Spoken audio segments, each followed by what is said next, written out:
এখান দিয়ে টাকা,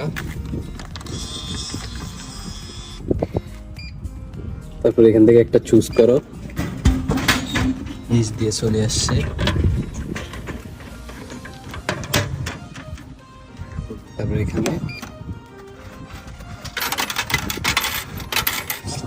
বাচ্চাকে এখান দিয়ে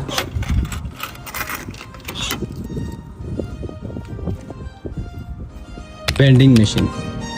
জানেন, পুরো পৃথিবীতে সবচেয়ে বেশি ঘনত্বের ভেন্ডিং মেশিন শুধুমাত্র জাপানে আছে। জাপানে নাকি প্রতি 23 জন মানুষের জন্য একটা করে ভেন্ডিং মেশিন। এমনিতেই সংখ্যার কথা বলতে গেলে সবচেয়ে বেশি সংখ্যক ভেন্ডিং মেশিন আমেরিকাতে, কিন্তু জনসংখ্যা আর আয়তনের কথা বলতে গেলে সবচেয়ে বেশি ভেন্ডিং মেশিন জাপানে আছে।